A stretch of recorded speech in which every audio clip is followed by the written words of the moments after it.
Welcome back to Something Else Today. I am your host, DJ Mahlatse, and I'm not alone today. I am with the ghost AC and as well as a guest. But before I introduce him, I'm just trying to plead with the guy of becoming a Stodla. Please, we are tired. It's day 90. It's okay. If you need to talk, I am offering my non-existent therapy sessions to you so that we can stop becoming as Dudla.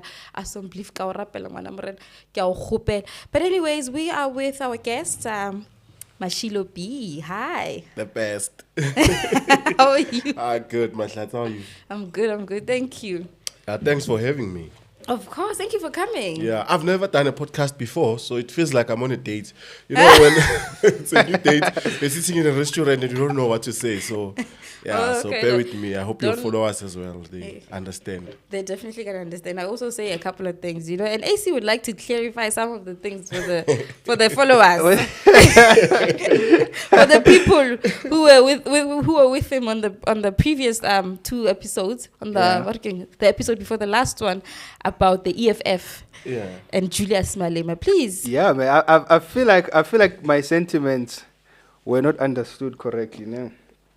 And here's the thing. I love the EFF, and if you love something, you kind of get to hate to see it stagnate. You know, I feel like the EFF is staying in the same place, and I don't know if the guys are comfortable with watching the EFF decline in numbers or stay the same and never really get to be in power or run any sort of government, then they can keep the status quo going for as long as. But I feel like their policies are good and they've got good ideas, but maybe it's time to change something, tweak something a little bit, and maybe they can start moving forward, guys. So I don't know if... Yeah, guys, please understand the English. I stand by my words. If the EFF wants to grow, maybe it's time to kind of tweak something in the leadership, guys. I know they're going to call me the ANC comrade in the comments again. And tell me to keep you away from podcast equipment. But I stand by. I don't know. What do you think, man? I think, I'm also a fan of EFF. But besides EFF, I was always a fan for like Julius Malema and Ndlozi, and the guys, based on what they drive. Like they make education fashionable, right? Mm-hmm. But I feel like they need to take action. Like Abraham, the president, the youngest president in Africa. Oh yeah, Traore. He's practical. You know, he take radical decision and he's practical. So I haven't seen EFF being as practical as they would normally say or sell us that they are practical people. So I would agree with you that maybe if they are more practical, and being more practical is that maybe, I don't know, let's see, man, like at work you have KPIs, right?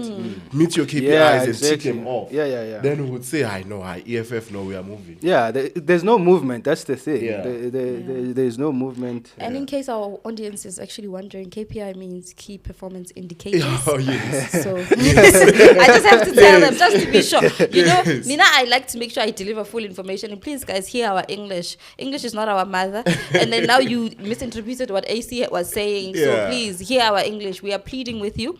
Please hear our English. Trust me, you know, when it comes to social media and comments, I've seen things, guys. You say something and they hear something else. So AC, please, you know, don't. No, guys.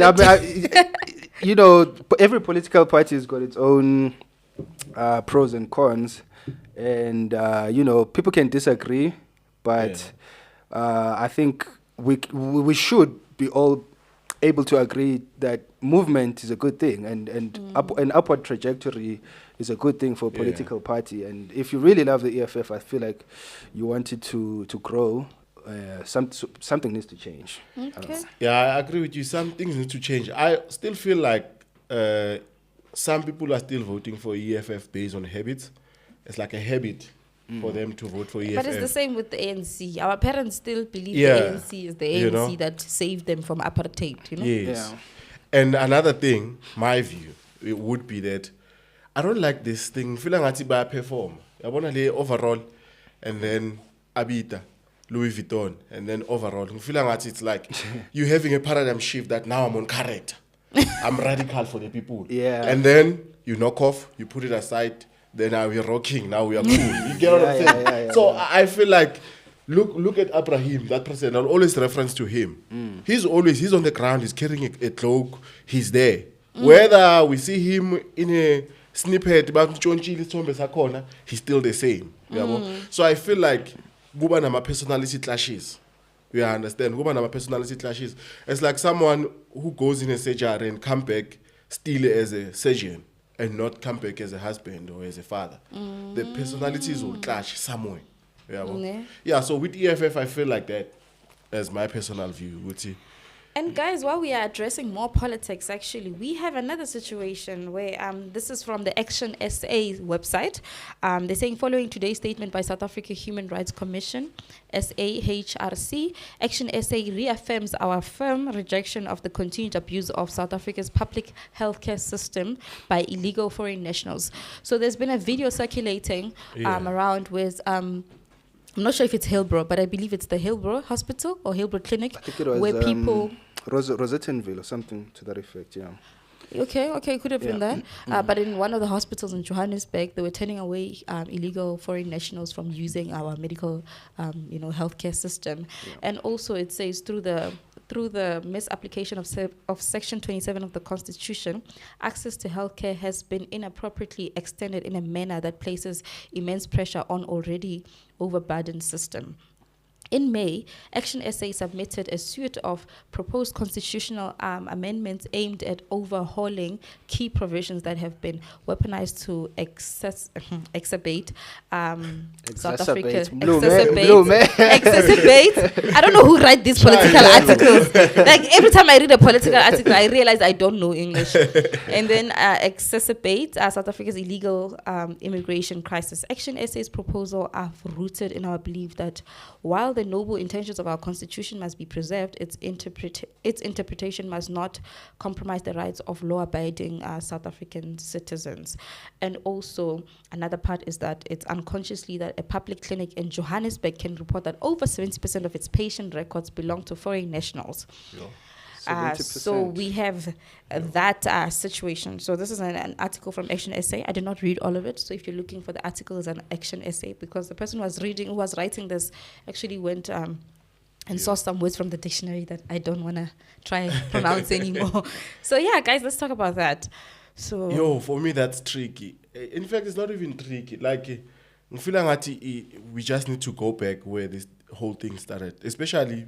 These guys are here illegal, right? We're talking about illegal, most of them, foreigners. We're not talking about foreigners who are here with paper documented, because if they're here and they're documented, we sort of have a budget for people who visit your country and they're documented. But those who are here illegally, it comes back and kills us.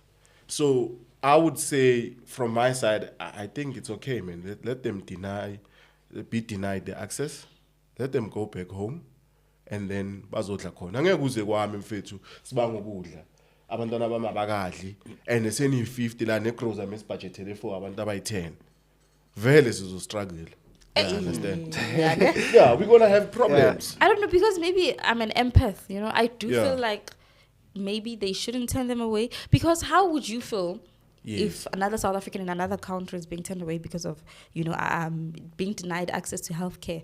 I feel like it will also hurt me in a way, because there's some countries that actually allow foreigners to get healthcare, and there's some countries that charge for it. We know that. Yes. But also for me, because they are here for a reason, they're here for a better future, and then we are turning them away, and we are making their lives more miserable because of the challenges that they face in their country. And we are saying we are black people. Already as black people, we have problems from our history. We brought our history with us, and it brought a bunch of problems. That's why we don't have these our systems being so established, or people even doing well. So I don't know about turning them back, or if there's a way that, because the government is government is known for being charity, for being God, Jesus, for giving things away.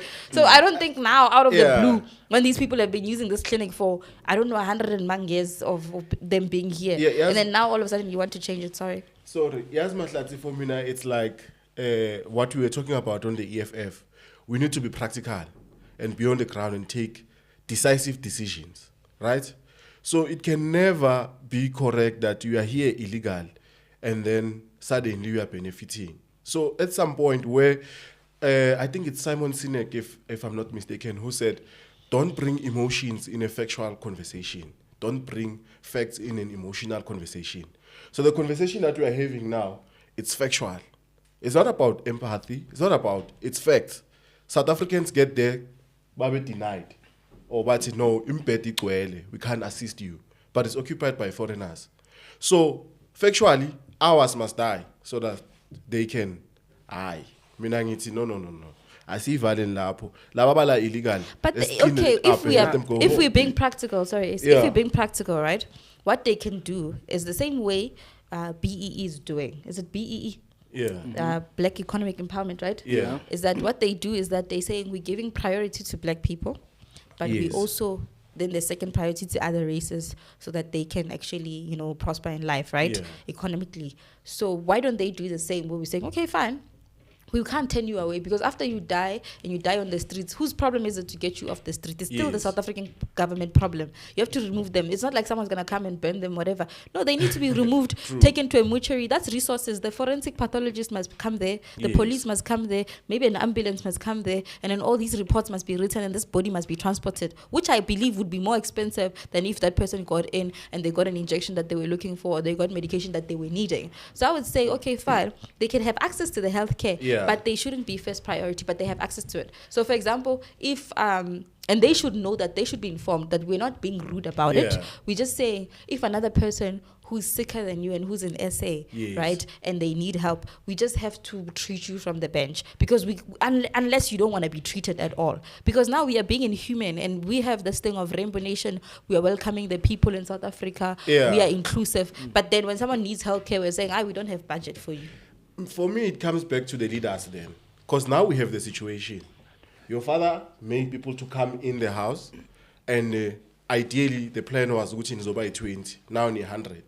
As the leader of the house, he must take decisions. So let them then partner with the private sector. Because the private sector can always assist us. Because now the situation we are facing, we're not facing it in a private sector, we're facing it in government hospitals. So as government, in your house is overcrowding. You understand? So partner with the private sector, same as you look at Cape Town, right? In terms of crime, they have partnered with private sectors to fight crime. There's securities and all of that. Why can't they then partner? Because I'm talking from an ordinary citizen. If I go to Bara, I'm fit, and my mother she's sick or I'm sick, I want to be helped first because I belong here. But if we partner with the private sector, then that way at least we showing empathy, but again at the same time we're saying, as leaders of this country, let's have a solution to say, the people are here, we need to make a plan. I feel like people are human, everyone is human, and healthcare is a human right, you check. And I don't think it matters whether if you're dying, you need help. You know what I mean? If someone comes in, you can't say, oh, this guy is bleeding out, and then, okay, first of all, let's see your papers. No, the first instinct is to save life. Is to save lives. You know what I mean? And then I think the big issue is the resources. Yeah. And I think you touched on a good point there. The NHI bill, that I was in support of that bill, to say let's remove all the privatization of the healthcare industry. Let's open up all the private netcare, all these life things, and then we create one system for everyone so that everyone is equal. Because I mean, having people come here illegally is a byproduct of being a successful country. There's no successful country that doesn't struggle with people trying to get there, because as by definition, if you're a successful country, people want to come there. So some people are going to make a way to come there illegally, but then we can't then turn around and say we are not giving you healthcare because I know it's tough. I know it's tough because but at the end of the day, you can't turn back people who are sick. I know, but think about it from this perspective, ne? The leaders, let's say the leaders, because our borders have holes, people are coming in. So who takes care of these people? Who's supposed to take care of these people who are here illegal? The government is not doing anything on the borders. Who's the Minister of Sport tried when he was campaigning to push and fight that. And, Yeah. and for me, that Is was it not more, Mackenzie? Yeah, Mackenzie. Oh, It was okay. more practical. It was on the ground, of which I prefer that more than anything. Let them be there on the ground and take decisions. So if you are not doing anything about the borders, people are coming in. And what are you saying to us as ordinary citizens? But also, even when people take action, but like Nhlanhla Lax, right? Yeah. Sorry, Nhlanhla. Like Nhlanhla Lax, we share a name, by the way. Nhlanhla means Mahlatse. So Nhlanhla Lax also was in that situation of trying to remove, illegal foreign nationals, right? Yes. But it also, remember the way AC was saying, everybody's human. Yes. And everybody has a human right. If you are in the country, we have a Bill of Rights that we abide by, but everybody has that right. Everybody Yes. has the right and has the responsibility to that right. So, yes, it's up to the government. But when you're on the ground, how heartless do you have to be to deny someone healthcare like that? To turn them around when they're about to give birth? Because there's a story of a lady that gave birth. You see now. And after they give birth to that child, hello, they're a South African citizen, that child. So that child is now yours. The one that you denied, it's now everybody's child. Because at the end of the day, we are paying taxes. We are doing our part. What is the government doing? Yes, but it's not up to us to go stand there by the gate and say, you know what, you're not getting healthcare like everybody's doing on social media at the moment. And they're shooting. No, South Africans are not doing 1, 2, 3, 4. They're not getting 1, 2, 3, 4. They're not going to get 1, 2, 3, 4. But like, it goes back to the thing. They die on the streets. It's the government's problem. You can't let that body rot forever because that person's from a different country.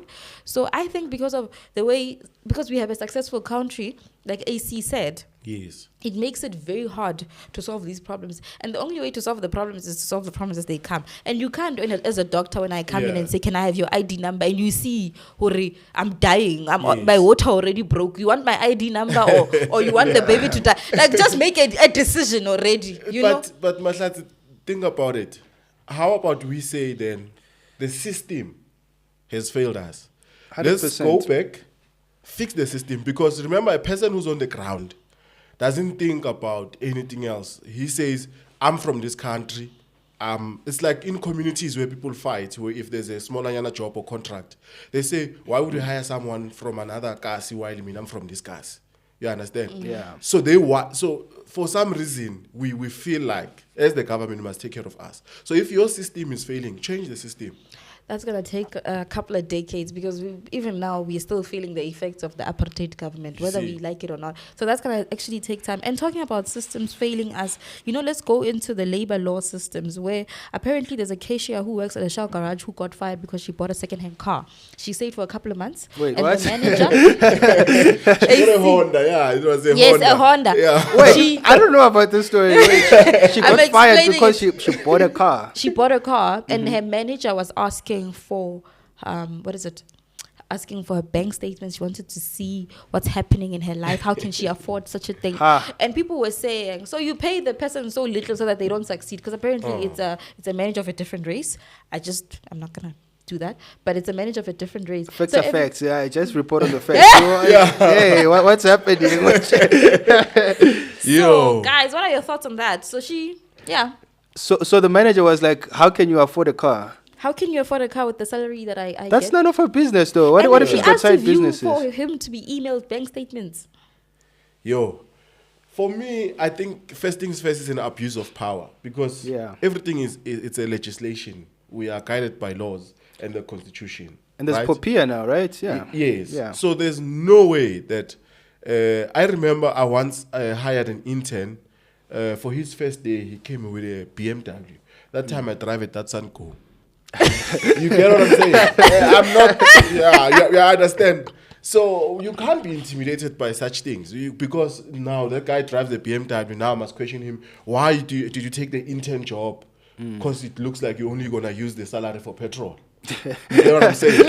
So for me, I feel like it's an abuse of power. First things first, that person needs to be dealt with practically and radically. So, and I'm saying that there's no way that an employer and employee relationships allows now must share the bank statements unless the boss says, "Dalam kupil."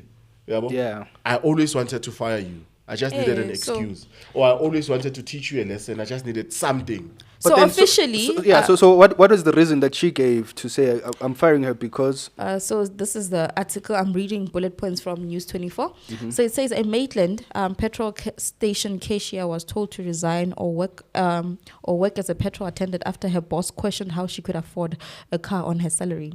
The woman says her boss demanded to see her bank statements and email them to himself. The National Insourced Workers Union saying forcing an employee to resign over personal purchase is illegal and requested formal documentation from the employer. So is she so is she being accused of stealing from the company? Is that what? No, what the grounds guy's are? jealous. They're checking It's a everything. second-hand Honda, and I'm not degrading it in any way. Yes. But, bro, like, No, why? it doesn't matter. Why are you She can jealous buy a of the Ferrari or Yeah, all she like wants. Well, that's Why? What is it that it's so alarming?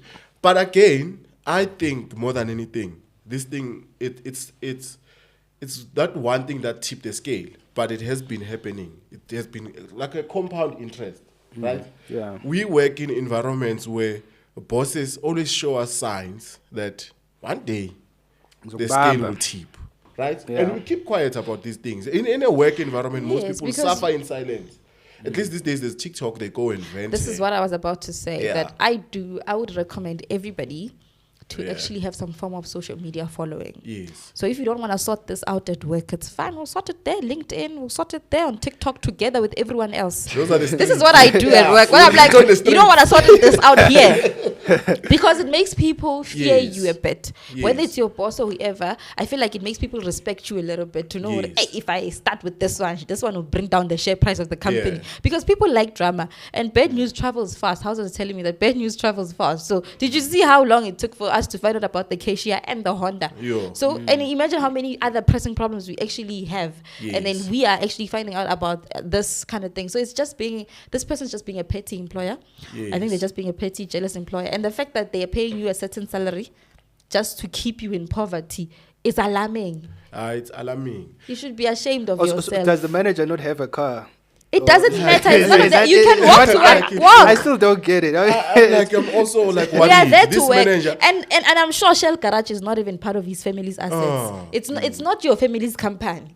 Yeah. You get it. So she says. So now because she was working as a cashier, they were asking her to work as a petrol attendant outside. So that means I'm assuming that the salary for a cashier and a petrol attendant are actually very Yeah. very different. Also, they demoted her. How do you You even see- demote her? Yeah, they are victimizing her, and that's why I'm saying that means that environment, there's deeper issues that are happening there. Yeah. It's just the Honda was borrow me your English. They say that thing that broke the camel's back. The straw. The straw that broke the camel back. Yeah, that What's one. borrow me your English? That means my English is unborrowable. I'm actually offended because that means my English, you borrowed his instead of mine. Okay. So, yours will be too heavy. So I feel like there's a lot of issues that are happening there. And again, my views, Mahlatse, on this issue are that as indle mnyama, as esiningi in workplaces, we were taught to ukuyigokobetha. So are we're talking in between with our shoulders, you understand? Hence why I always, whenever I have conversation with people, I say,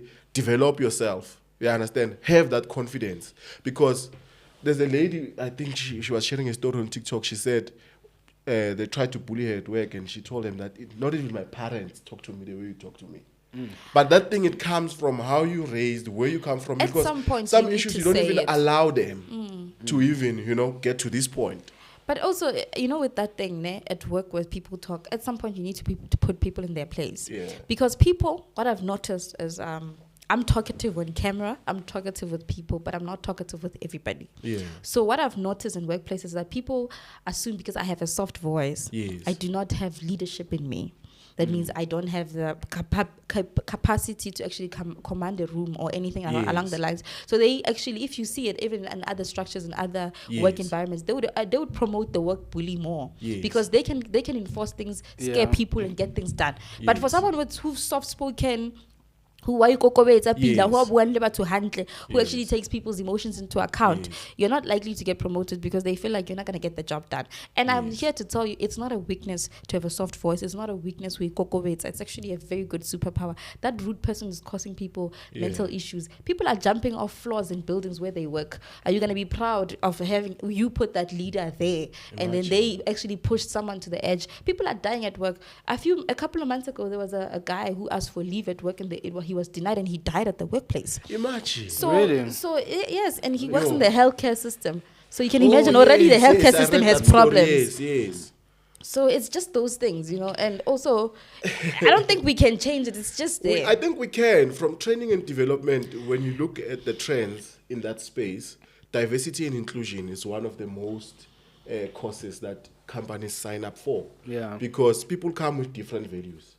Just because Mahlatse is a female and I must report to you in a workplace sometimes becomes a problem. Because my values and where I come from, I can't take orders from a woman. Again, diversity and inclusion teaches us that you'll find that in culture, some women don't look at men. Yeah. They look down. But in other cultures, it's disrespect. So in a work context or in a work environment, from a training and development perspective, diversity and inclusion, culture and values, it plays a huge role in current times. So that whenever we walk in that gate, we leave our Everything things at the outside, gate. and then we become their business values and cultures. There's I a think maybe- standardized, there's a standardized way, a standardized culture at work. Yes. Where you have to kind of forego your Yes. home culture. But those who don't want to leave those values at the gate must be reminded, does your money have value? Does it matter whether it comes from a woman or a man? They must be asked, when you go into the shop to buy rice, do they go like, is this from a woman? You pay that. If it's from a man, you pay that. We can't. And I hate workplace drama. I'm like, don't start with me. I'm like, so they must ask, maybe in that training session, they must show them, this is 20 rand. Okay, this is 20 rand. Ne? This 20 rand, if I give it to Mashilo B here, it will still be 20 rand, and it will still be in the same color. And if I give it to AC there, it will still be in the same color. So what is your problem?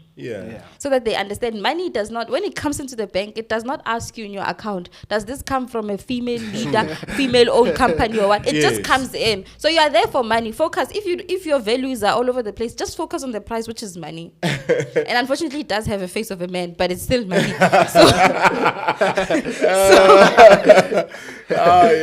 And while we're still at the Shell Garage story, guys, we have another problem. An increase in fuel prices. So the Department of Petroleum and Mineral Resources has published the official price adjustment that will take effect on Wednesday, 2nd of July. June saw an extreme volatility in the oil price because of the Israel and the United States attack on Iran, while the rand remained surprisingly resilient in the face of the resultant market turbulence. Wide fluctuations in the oil prices saw local fuel price recovering swing from a small over recovery to a sizable under recovery, leading to an increase at the pumps. As a result, fuel prices will cease hike at between 52 and 55 cents per litre for 95 and 93 petrol, respectively, and an increase between 82 and 84 cents per litre for diesel. For me now, the increase of petrol, I don't only look at it as a driver, but I look at it because it affects other things. Everything. In the secular. The prices of food goes up, your haircut goes up, everything. Yes. Yeah. So plug him.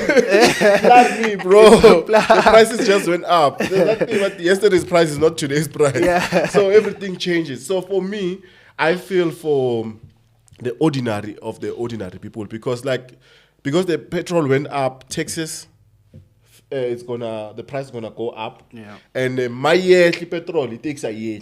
Facts. Yeah, I understand. So it affects a lot of things. For me, I think it's not a good thing. And there's a country where they say petrol is the most cheapest. I forgot that country. And it's nearby, actually. Yeah. So I think it's either Botswana. Is it not Botswana? I think so. I think it's because our price it's Botswana. Our price has got levies tagged on top. Our prices there's a lot of tax. There's a fuel levy. There's road, whatever. So the price that we pay at the pump is very inflated. So for me, I think, the ordinary citizens, Yeah. that's what I'm crying for. It gets affected. Yeah. People are looking for jobs. People are going to interviews. People are, it affects everything. So I feel like somewhere, somehow in our system, the government needs to compensate from the tax perspective, right? Because when we pay tax, it must come back indirectly to us. But when the petrol goes up, I don't really see Why we pay tax, eh? Yeah, the tax, how do we benefit in that case? Yeah. And also because this is the worst month for the fuel prices to go up, because now the kids are on school holidays. They are 3 weeks at home. And I saw this guy was like, they finished a packet of noodles in one day. And I'm like, oh my God. So now this is the worst month for things to actually go up. Couldn't they wait after school holidays when everyone is back? Because now you have fuel, you have snacks at home, you have noodles, because they are hungry 10 times a day, and everybody cooks eggs at their own time. It's just weird. And then there's those who are just swimming in the bathtub for whatever reason, because now you can bath however way you want because mommy's not home and maybe you're remaining at home by yourself. So this is the worst time. It's the worst time For anything to go up. They could have just given us this 3 weeks and then the kids can go back to school and then they can increase it. Because right now, And when the kids are off or they're on a holiday, normally we don't have school holiday programs. They're just moving around the house and stuff like that. But I feel like if we were to have programs, I don't know, like camps, like, I don't know, somewhere, somehow, when the schools are closed, we need to take the kids somewhere as well, as parents. Yeah. Just for them to also learn certain skills and all of that. Especially, I like community development. Community development or youth development, kids, go holiday, they have nothing to do. That's why some teenage pregnancy goes up, crime goes up. True. They're fighting. Football these days. Which then it's another problem.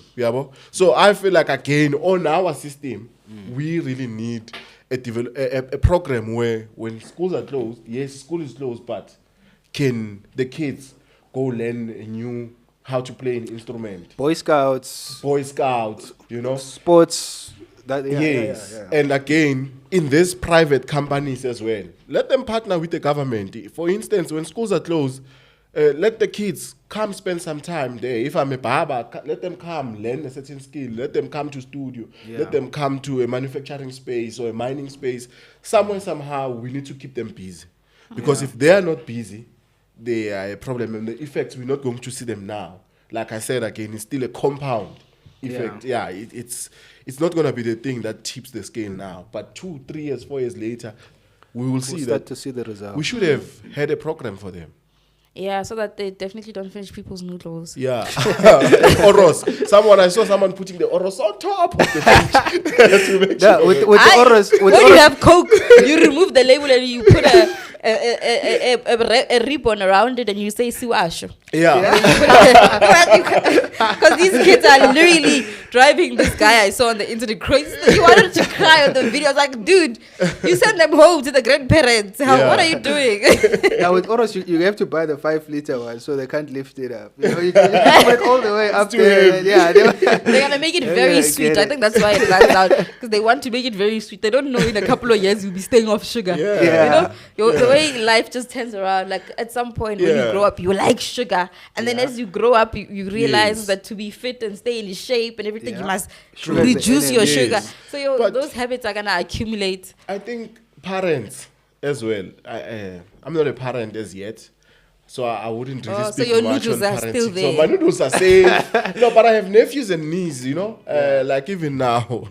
A story for another day. But I feel like parents, we need to come back and start to plan properly. Especially in Lemnyama. We don't like planning. That's just plain, like we know with the holidays are coming, but we don't really have a practical plan. Like right now, we know that one day all of us we're gonna leave. That's why we have on other shows like your Moja Love, people fight when umuntu shonile. Babangi cows, babangi teki. Because planning, I think it's something that we're so scared of. We don't have plans for our kids to say schools are closed. These are the plans. I'm gonna take them.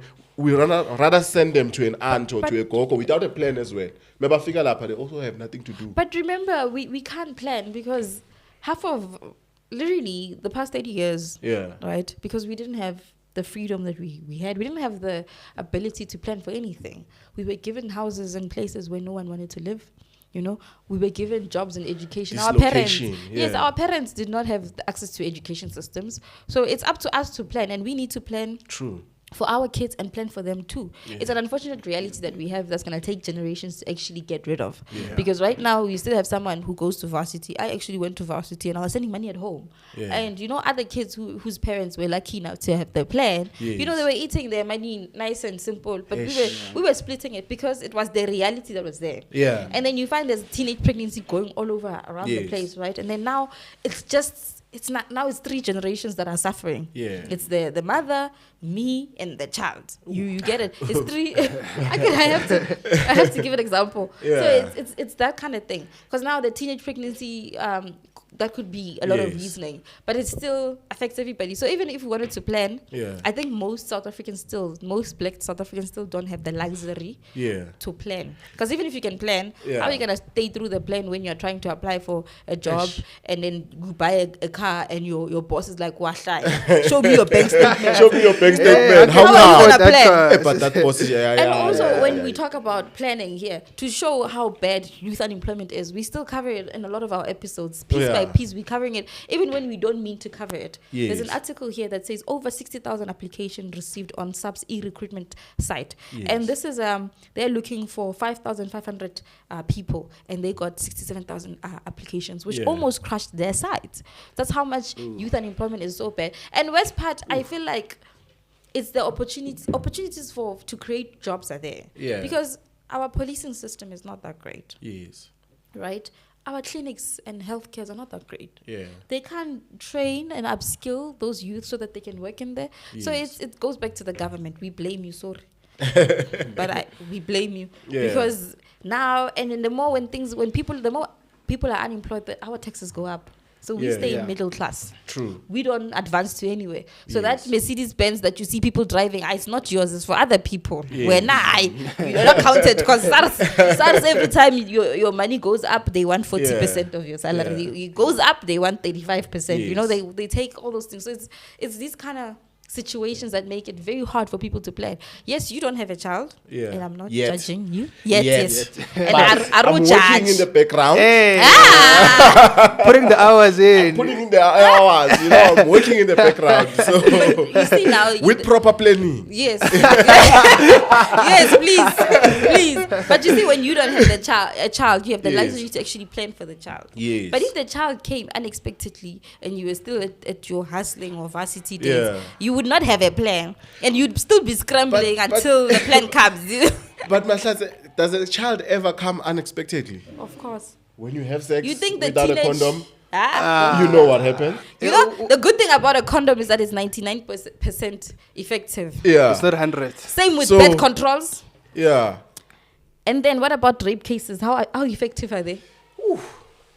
What? Yeah, you see, rape cases, how effective are they? Because if you get raped, even if they give you the morning after pill, they give you the prep. I'm not sure about the child, because they can give you everything, but if you've already ovulated, and some ancestors just want to see kids, they don't care how they come, they just go like, grandbaby on the way, and then boom. So even though because also the education around sex now is actually better for the kids, and maybe we should be expecting less. But remember, when you are in your teenage ages, you are controlled by hormones and all sorts of things. And then there's men out there who just go and share a 16-year-old. And trust me, if you are 30 and sharing a 16-year-old, you're going to win sex without a condom. There's no way. If you have a car, he buys me McDonald's, he picks me up after school. If he says, Ngifuna inche, Isa, the way it is, without a ribbon, without anything, I want it the way it is, you're going to give it out. So it's also... And I think that's new age gangsterism. You know, people take advantage of. It's like I fought with my other friend the other time. He says, me type me. I'm a first year, and I'm a second year. I'm like, bro, we can't even be friends if that's because think about it, Joe. You must go to your level in your league, because Mazok challenge. Go to a Mahlatse. Mahlatse is. She's in your level. So I think like you know, when someone is within your age range, or some phone. Now some food like actually they're busy going lower and lower and lower. Now when you want someone who's You're going higher. You're higher. Actually, they're busy going lower. When go up. So, again, How old is your friend? my ex-friend. I don't. Ex-friend. I stand on business. I They stand on deny him business. on No, camera. we can't. How old?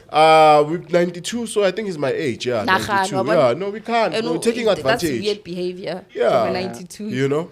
So coming back to the point of the recruitment and the numbers, I feel like again the people who write these articles sometimes these numbers I feel like they're exaggerated and they're not factual. Why I'm saying that, I understand unemployment is high, but remember, applying doesn't mean qualified. First things first. You have applied, you are part of the 60-something thousand, but some people are not even qualified.